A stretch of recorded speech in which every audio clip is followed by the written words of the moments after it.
ಬನ್ನಿ ಇವತ್ತು ಮಾವಿನಕಾಯಿಂದ 2 ರೆಸಿಪಿಗಳನ್ನ ನಾವು ನೋಡೋಣ.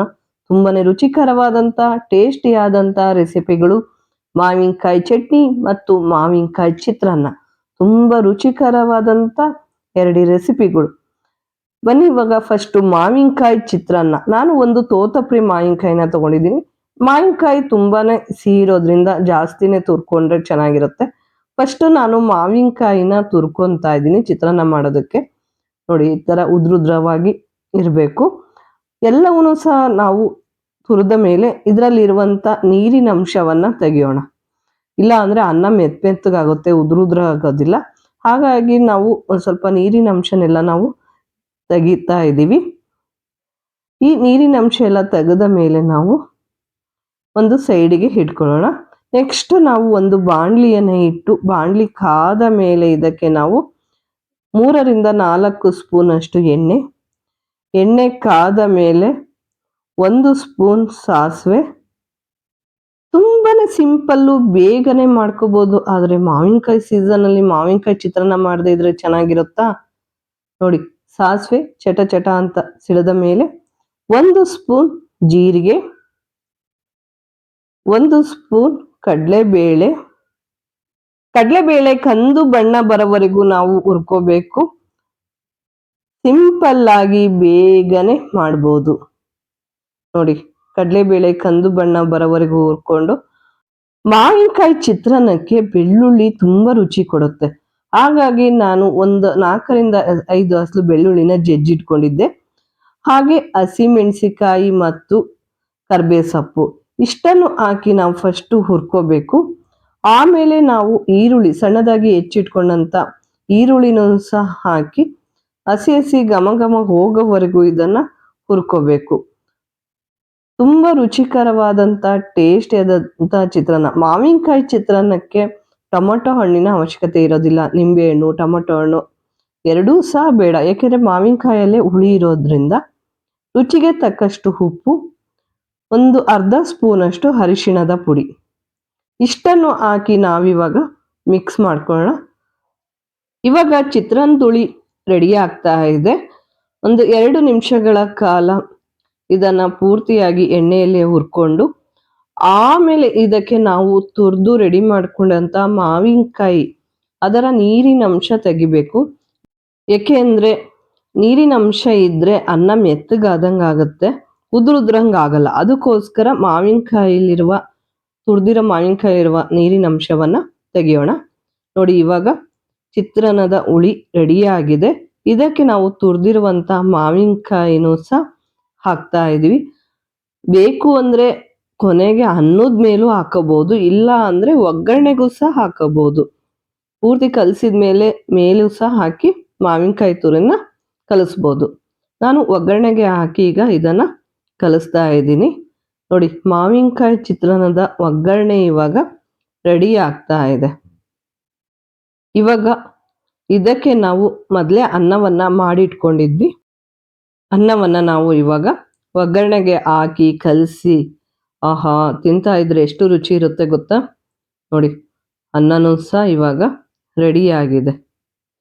ತುಂಬಾನೇ ರುಚಿಕರವಾದಂತ ಟೇಸ್ಟಿ ಆದಂತ ಚಿತ್ರಾನ್ನ, ಮಾವಿನಕಾಯಿ ಚಿತ್ರಾನ್ನ ಇವಾಗ ರೆಡಿ ಆಗ್ತಾ ಇದೆ. ಮಾವಿನಕಾಯಿ ಸೀಸನ್ ಬಂತು ಅಂದ್ರೆ ಎಲ್ಲರಿಗೂ ಹಬ್ಬ ಅಲ್ವಾ? ಮಾವಿನಕಾಯಿ ಸೀಸನ್ ಬಂತು ಅಂದ್ರೆ ಮಾವಿನಕಾಯಿನಲ್ಲಿ ಮಾಡುವಂತ ಎಲ್ಲಾ ಅಡಿಗೆಗಳನ್ನು ಮಾಡ್ಕೊಂಡು ತಿಂದ್ರೆ ಎಷ್ಟು ರುಚಿ ಇರುತ್ತಲ್ವಾ? ಅದರಲ್ಲೂ ಮಾವಿನಕಾಯಿ ಚಿತ್ರಾನ್ನ ಅಂದ್ರೆ ಆಹಾ ಎಷ್ಟು ರುಚಿ ಇರುತ್ತೆ. ನೋಡಿ ಇವಾಗ ನಾವು ಪೂರ್ತಿಯಾಗಿ ಕಲಸಾಗಿದೆ. ಇದಕ್ಕೆ ಸ್ವಲ್ಪ ಕಾಯಿ ತುರಿ ಇಲ್ಲ ಕೊಬ್ಬರಿ ತುರಿ ಯಾವುದಾದ್ರೂ ಆಯ್ತು ಕಲಸಿದ್ರೆ ನಮ್ಮ ಮಾವಿನಕಾಯಿ ಚಿತ್ರಾನ್ನ ಇವಾಗ ರೆಡಿ. ತುಂಬಾನೇ ರುಚಿಕರವಾದಂತ ಟೇಸ್ಟಿ ಆದಂತ ಸಿಂಪಲ್ ಆಗಿ ಬೇಗನೆ ಮಾಡುವಂತ ಮಾವಿನಕಾಯಿ ಚಿತ್ರಾನ್ನ ಇವಾಗ ರೆಡಿ ಆಗಿದೆ. ನೋಡಿ ಇದನ್ನ ತಟ್ಟೆಗೆ ಹಾಕೊಂಡು ಕಲಿಸ್ಕೊಂಡು ತಿಂತಾ ಇದ್ರೆ ಆಹಾ ಎಷ್ಟು ರುಚಿ ಅಲ್ವಾ? ಬನ್ನಿ ಇವಾಗ ತಟ್ಟೆಗೆ ನಾವು ಮಾವಿನಕಾಯಿ ಚಿತ್ರಾನ್ನವನ್ನು ಹಾಕೊಂಡು ತಿನ್ನೋಣ. ಹಾಗೆ ಮಾವಿನಕಾಯಿ ಚಿತ್ರಾನ್ನ ಜೊತೆಗೆ ಒಂದು ಮಾವಿನಕಾಯಿ ಚಟ್ನಿ ಇದ್ರೆ ಎಷ್ಟು ರುಚಿಯಾಗಿರುತ್ತಲ್ವಾ? ಹಾಗಾಗಿ ಈಗ ಮಾವಿನಕಾಯಿ ಚಟ್ನಿನೂ ಸಹ ಮಾಡೋಣ. ಈಗ ಸೂಪರವಾಗಿರುವಂಥ ಟೇಸ್ಟಿಯಾದಂಥ ಮಾವಿನಕಾಯಿ ಚಿತ್ರಾನ್ನ ಇವಾಗ ರೆಡಿಯಾಗಿದೆ.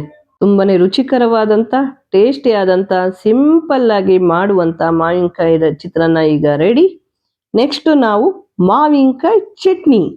ಬನ್ನಿ, ಸೂಪರ್ ಆಗಿರೋಂಥ ಮಾವಿನಕಾಯಿ ಚಟ್ನಿ. ಆಹಾ, ಎಷ್ಟು ರುಚಿಯಾಗಿರುತ್ತೆ ಗೊತ್ತಾ. ಇದನ್ನಂತೂ ರೊಟ್ಟಿ ಜೊತೆಗೆ ಇಲ್ಲ ಸೈಡಾಗಿ ಚಿತ್ರಾನ್ನದ ಜೊತೆಗೂ ತಿಂದರೂ ತುಂಬ ಚೆನ್ನಾಗಿರುತ್ತೆ. ನಾವು ಮಾವಿನಕಾಯಿ ಚಟ್ನಿ ಮಾಡೋದಕ್ಕೆ ಎಲ್ಲ ರೀತಿಯ ಸಾಮಗ್ರಿಗಳನ್ನು ಸಹ ರೆಡಿ ಮಾಡ್ಕೊಂಡಿದ್ದೀವಿ. ನೋಡಿ, ನಾನು ಒಂದು ಮಾವಿನಕಾಯಿನ ತಗೊಂಡಿದ್ದೀನಿ. ಒಗ್ಗರಣೆಗೆ ಎಣ್ಣೆ, ಸಾಸಿವೆ, ಕರ್ಬೇವು ಸೊಪ್ಪು, ಒಣಮೆಣಸಿಕಾಯಿ, ಬೆಳ್ಳುಳ್ಳಿ, ರುಬ್ಬೋದಕ್ಕೆ ನಾವು ಕಡಲೆಬೇಳೆ, ಉದ್ದಿನಬೇಳೆ, ಮೆಂತೆ, ಸಾಸಿವೆ, ಒಣಮೆಣಸಿಕಾಯಿ 4, ಹಾಗೆ ಸ್ವಲ್ಪ ಕಾಯಿ ಇಲ್ಲ ಕೊಬ್ಬರಿ, ರುಚಿಗೆ ತಕ್ಕಷ್ಟು ಉಪ್ಪು, ಇಷ್ಟು ಸಾಮಗ್ರಿಗಳನ್ನು ಸಹ ನಾವು ರೆಡಿ ಮಾಡ್ಕೊಂಡಿದ್ದೀವಿ. ಬನ್ನಿ ಫಸ್ಟ್ ಇವಾಗ ಏನು ಮಾಡೋದು ಅಂತ ನೋಡ್ಕೊಳ್ಳೋಣ. ಹಾಗೆ ಮಾವಿನಕಾಯಿನೂ ಸಹ ಸಣ್ಣದಾಗಿ ನಾವು ಹೆಚ್ಚಿಟ್ಕೋಬೇಕು. ಫಸ್ಟು ಒಂದು ಬಾಣಲಿಯನ್ನು ಇಟ್ಟು ಬಾಣಲಿ ಕಾದ ಮೇಲೆ ಅದಕ್ಕೆ 1 ಸ್ಪೂನಷ್ಟು ಎಣ್ಣೆ ಕಾದ ಮೇಲೆ ಇದಕ್ಕೆ ನಾವು ಏನು ಹುರ್ಕೊಳ್ಳೋದಕ್ಕೆ ಕಡಲೆಬೇಳೆ, ಉದ್ದಿನಬೇಳೆ, ಮೆಂತೆ, ಸಾಸಿವೆ ಮತ್ತು ಒಣಮೆಣಸಿಕಾಯಿ ಇಷ್ಟನ್ನು ಸಹ ನಾನು ಒಂದೇ ಸಲ ಹಾಕಿ ಹುರ್ಕೊಳ್ತಾ ಇದ್ದೀನಿ. ಒಂದು ಸ್ವಲ್ಪ ಎಣ್ಣೆಯಲ್ಲಿ ಕಂದು ಬಣ್ಣ ಬರೋವರೆಗೂ, ಹಸಿ ಹಸಿ ಘಮ ಘಮ ಹೋಗೋವರೆಗೂ ಇದನ್ನು ಹುರ್ಕೊಳ್ಳೋಣ. ಹುರ್ಕೊಂಡು ಮಾಡಿದರೆ ತುಂಬ ರುಚಿಯಾಗಿರುತ್ತೆ. ಹಾಗೆ ಮಾಡ್ಬೋದು, ಹುರಿದೇ ಹಾಗೆ ಮಾಡ್ಬೋದು, ಆದರೆ ಹುರಿದು ಮಾಡಿದರೆ ತುಂಬ ರುಚಿಯಾಗಿರುತ್ತೆ. ಹಾಗಾಗಿ ನಾನು ಹುರಿದು ಮಾಡ್ತಾ ಇದ್ದೀನಿ. ನೋಡಿ, ಕಡಲೆಬೇಳೆ ಮತ್ತು ಉದ್ದಿನಬೇಳೆ ಎಲ್ಲ ಒಂದು ಸ್ವಲ್ಪ ಕಂದು ಬಣ್ಣ ಬರೋವರೆಗೂ, ಹಸಿ ಹಸಿ ಘಮ ಘಮ ಹೋಗೋವರೆಗೂ ಇದನ್ನು ಹುರ್ಕೊಳ್ಳೋಣ. ಆಮೇಲೆ ಇದನ್ನು ನಾವು ರುಬ್ಕೋಬೇಕು. ನೋಡಿ, ಹಾಗೆ ಇದಕ್ಕೆ ನಾವು ಕೊಬ್ಬರಿಯನ್ನು ತಗೊಂಡಿದ್ವಲ್ಲ ಅದನ್ನು ಸಹ ಎಣ್ಣೆಯಲ್ಲೇ ನಾವು ಹುರ್ಕೊಳ್ತಾ ಇದ್ವಿ. ಅದ್ರ ಜೊತೆಗೆ ಹುರ್ಕೊಂಡು ಇದನ್ನು ರುಬ್ಕೊಳ್ಳೋಣ. ತುಂಬ ರುಚಿಯಾಗಿರುತ್ತೆ, ಸಿಂಪಲ್ಲಾಗಿ ಬೇಗನೆ ಮಾಡ್ಬೋದು. ಚಟ್ನಿ ಅಂದರೆ ಯಾರಿಗೂ ಇಷ್ಟ ಆಗಲ್ಲ, ಎಲ್ಲರಿಗೂ ಇಷ್ಟ. ಆದರೆ ಮಾವಿನಕಾಯಿ ಸೀಸನಲ್ಲಿ ಮಾವಿನಕಾಯಿ ಚಟ್ನಿ ತಿಂದರೆ ಇನ್ನೂ ರುಚಿಯಾಗಿರುತ್ತೆ. ಬನ್ನಿ, ಇವಾಗ ಇದನ್ನು ನಾವು ಒಂದು ಜಾರ್ ತಗೊಂಡು ಜಾರಿಗೆ ಹಾಕೊಳ್ತಾ ಇದ್ದೀವಿ. ಫಸ್ಟು ನಾವು ಇದನ್ನಷ್ಟೇ ನೀರು ಹಾಕಳ್ದೆ ಹಾಗೆ ಪೌಡ್ರನ್ನು ಮಾಡ್ಕೊಳ್ಳೋಣ. ಆಮೇಲೆ ನಾವು ಮಾವಿನಕಾಯಿ ಹಾಕಿ ರುಬ್ಕೊಳ್ಳೋಣ. ಫಸ್ಟು ನಾವು ಏನು ಹುರಿದಿರುವಂಥ ಕಡಲೆಬೇಳೆ, ಉದ್ದಿನಬೇಳೆ ಎಲ್ಲವನ್ನೂ ಹಾಕಿ ಕಾಯಿ ಹಾಕಿ ಫಸ್ಟು ನಾವು ರುಬ್ಕೊತಾ ಇದ್ದೀವಿ. ನೀರು ಏನು ಬೇಡ, ಹಾಗೆ ಇದನ್ನು ರುಬ್ಕೊಳ್ಳೋಣ. ನೋಡ್ರಿ, ಪೌಡ್ರು ಥರ ರೆಡಿಯಾಗಿದೆ. ನೆಕ್ಸ್ಟು ನಾವು ಹೆಚ್ಚಿಟ್ಕೊಂಡಿರುವಂಥ ಮಾವಿನಕಾಯಿ, ಹಾಗೆ ರುಚಿಗೆ ತಕ್ಕಷ್ಟು ಉಪ್ಪನ್ನು ಸಹ ನಾವು ಹಾಕಿ ಇದನ್ನು ರುಬ್ಕೊಳ್ಳೋಣ. ಬೇಕು ಅಂದರೆ ಒಂದು ಅರ್ಧ ಲೋಟದಷ್ಟು ನೀರು ಹಾಕಿ ಇದನ್ನು ರುಬ್ಕೋಬೋದು. ಇಲ್ಲ ಅಂದರೆ ನಾವು ಹಾಗೆ ಇದನ್ನು ರುಬ್ಕೋಬೋದು. ನೋಡಿ, ನಾವು ಒಂದು ಅರ್ಧ ಲೋಟದಷ್ಟು ನೀರನ್ನು ಹಾಕಿ ರುಬ್ಬಿ ರೆಡಿ ಮಾಡಿಟ್ಕೊಂಡಿದ್ದೀವಿ. ನೆಕ್ಸ್ಟು ನಾನು ಅದೇ ಬಾಣಲಿಗೆ 2 ಸ್ಪೂನಷ್ಟು ಬಾಣಲಿ ಕಾದ ಮೇಲೆ ಅದೇ ಬಾಣಲಿಗೆ 2 ಸ್ಪೂನಷ್ಟು